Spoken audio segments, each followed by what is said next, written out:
We are almost there. We have 2 more sessions before you can all go and have your lunch. For our next session, we're talking about cultural flattening. As brands race towards hyper-efficiency, they may be losing what makes them unique, going from iconic to identical. And it's costing them more than they might think, as people feel increasingly neutral about brands and what they're putting out in the world. Our speaker will explore how brands can reclaim their identity and avoid becoming just another face in the crowd. If you're feeling the pressure of constant optimization, the session is a wake-up call.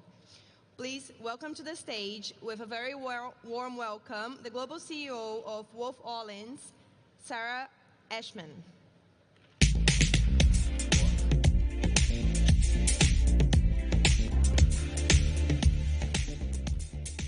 Thank you, and thank you for sharing time with me today. I appreciate it. So today I'm going to talk about the flattening of everything and this notion of efficiency versus effectiveness and whether they really have to be versus each other. And I want to start by inviting you into a bit of an imagination with me, an experiment. So imagine for a second a modern hotel, a minimalist hotel. Check-in. That's via a kiosk or it's via an app. Reaching your room, you're using a code or you're using your phone. Hungry? There's a QR code for you to scan. It's smooth, it's easy, it's entirely frictionless. You've got some time to kill, so you take out your device. You spend some time on your favorite app, Instagram. It knows you. It knows what you like to look at. You spend 5 minutes there, maybe longer, maybe more like 20, maybe even longer than that. You put your device down. You remember nothing. And that's the problem. It's efficient and it's smooth, but it's also entirely forgettable. And if you want to create experiences that are memorable, you have to do more than be efficient. And we have such a velocity of messages coming at us every day that it's really hard to keep up and it's really hard to remember what's important. And that's a lot of time, that's a lot of effort, that's a lot of resources in throwing spaghetti at a wall and hoping that people will recall your brand. So in this world, brand memorability is the collateral damage.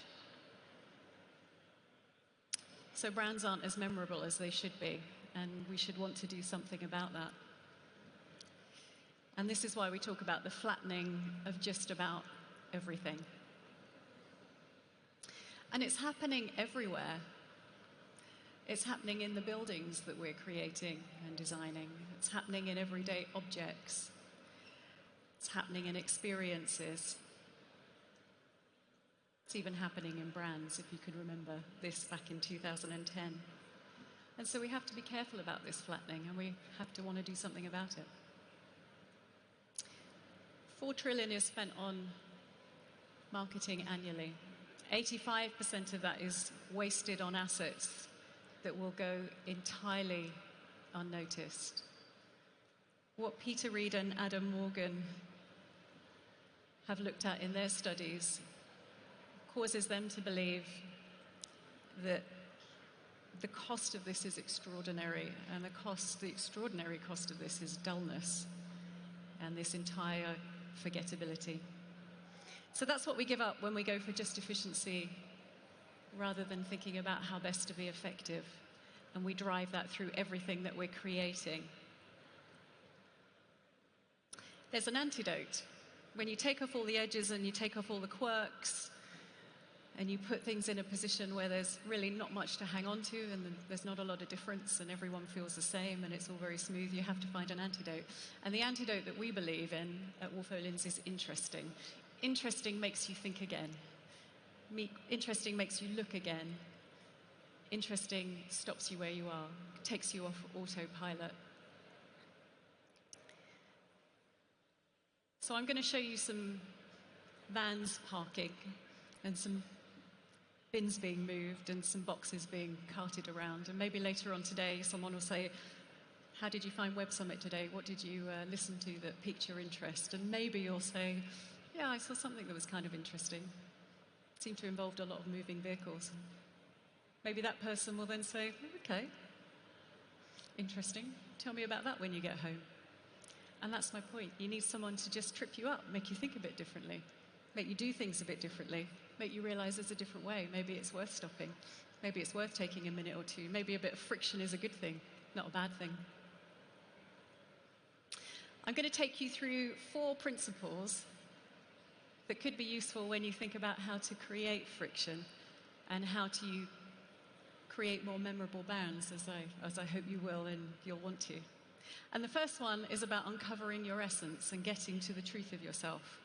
It's really easy in the world we live in with clicks and conversions and campaigns and how do we just grab people's attention very quickly to forget about the underpinnings of what you're about as a company and as a brand. And yet that's where all the magic is, that's where all the gold is, that's how you build your platform to build from that allows you to flex and do amazing things that are relevant and meaningful and connecting. LG is a really large organization out of South Korea, as I'm sure you know. In relatively, what could be described as relatively dull sort of sectors, including white goods. I don't suppose you've always spent a lot of time thinking about your washing machine. And yet, as an organization and as a spirit, they have so much to work with. And the thing that they bring to the world is that we're in the world to make life good for you, allow you to do other things, make it feel great.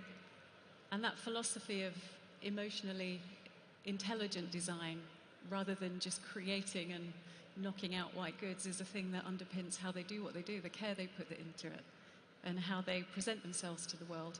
And this idea of life is good, let's make it feel good, let's do that together. It doesn't have to be soulless. Makes them memorable.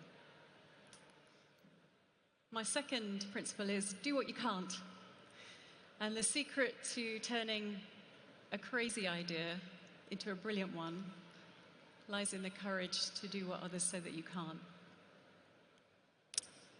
Tate is something of an institution in the UK. If you've spent time in London and been lucky enough to visit the South Bank, perhaps you've been to Tate Modern, an iconic building full of art, everything from what might be considered masters in their portfolio to large dead animal sharks.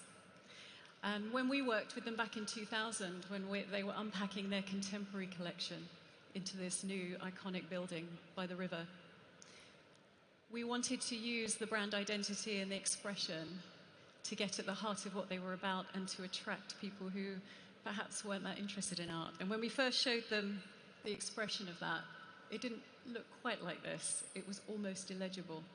And we wanted to stop them in their tracks and help them see, and the world see, what was possible with the Tate in a new way. And that new way was art is fluid. It makes you think. It makes you look again, it makes you learn something new. And the expression should do the same. Of course it had jobs to do. Of course you needed to use the expression to help your way around a building and to help you understand what you were looking at. But it should also make you look at it again in its own right and think about art in a new way. And so we came up with this blurred identity to help communicate some of that idea and make you stop. And it seems to have been pretty successful. My third principle is rebuild with character or build with character. No category is too dull to benefit from this. Everyone benefits. I'm going to talk about 2 jobs very quickly that launched in the last 12, 18 months. The first one is a banking institution in the UK on every high street. It's been going for 300 years. If you live in the UK, you know who Lloyds are. And this year they refreshed their brand. They made it more contemporary. And they wanted to keep the best of their past, but they also wanted to look forward and represent the progress that they're working on and become more modern and attract perhaps new audiences and move into the world confidently with their idea of moving everyone forward. And so we worked with them on developing a set of tools and a set of assets that help them do that, and representing what was at the very heart of the brand, the character of the brand, and how that could be expressed in ways that were right for them and that could become timeless. Whether it was to do with the imagery and making it more real and fresh and relevant and representing our lives every day, or whether it was to do with the wit and the voice and how they are uniquely British and uniquely themselves at the same time, and so recognizable and memorable as a result. And we did that with another brand in another part of the world, New York Botanical Gardens. Similar idea. How do you unleash the character of this amazing organization that's been going for 100 years, that people go and visit and academics spend time in and conservationists and environmentalists go and study and learn with? But it's also rooted in the Bronx. It's part of the Bronx, it's part of the community. When you visit NYBG, that's what you're visiting. You're not just visiting the gardens. And so how do you bring the organic lushness that's inherent in this incredible, magical place and combine it with the boldness of the Bronx spirit? And how do you use some of the architectural cues that have built up over those 100 years and build the character into this company in a way that, in this organization, in a way that no one else could? And this is where it takes you. This is some of the places where it can take you. And then my final principle is conviction over consensus, which I don't think anyone would argue with. And if you've created something that everyone likes, chances are you haven't really created anything that can be loved. And I'll show you London 2012 Olympics, because we had Olympics in the Summer Olympics this year in Paris, didn't we? And it's an interesting time when they roll around, because despite the fact this is quite old now, I always get called and asked for a comment because it's stood the test of time and it represents something that deviated from the norm. And people ask, how do you do that? You seem to have defied gravity. You broke all the rules. And it was right to. And as an organizing committee and as Wolff Olins, we knew it was right to. And it was, if anyone was there and you remember, it was hated at the time. It was controversial. It didn't look right. It didn't follow all the usual lines. You had to think about it. It stopped you in your tracks. It was dissonant. But the thing that was right about it, and it was important, was that it was all about London and the disobedience and the beauty and all the things that make the place magical and special, make you want to be part of it. And it was taking the Olympics out of elite athleticism onto the streets, thinking about it in a different way, making it unique to our hometown and how we wanted to express that in the world. And so when the Olympics finally rolled round and the full extent of the brand expression was unveiled, we celebrated, and it felt very much our own. And it never would have seen the light of day if people hadn't stood behind it and we hadn't had the confidence for it when it was being lobbied to be changed the day after it was launched. So how do we create interesting brands? Here are these 4 principles that I think are useful and could stand us in good stead as a starting point. And I want to take you back to our starting point. I want you to think about a different hotel. So this is a far more ornate building. It's extraordinary in terms of how it's presented visually.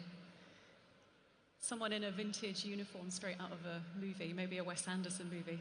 They come and find you, they know your name, they introduce themselves. It feels quite special. They give you a room key.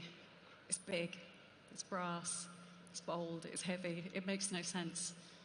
But you want to touch it and you want to take it home. They give you a little map. It's like a little treasure hunt of all their favorite places, the things that make that particular location special. Maybe you're hungry. They say you should go and see Phil. He'll sort you out. He'll tell you exactly where he is. This is a very different experience. And there's a room in the world for both. And this second one can be just as efficient as the first. But I guarantee you it will be far more memorable, and it's the one you'll be talking about when you get home, and it's the one that you'll want to return to in the future. So here's my invitation for you. Yes, efficiency is important, but please don't sacrifice effectiveness and being memorable at the same time when you're thinking about how you make brands. Thank you very much.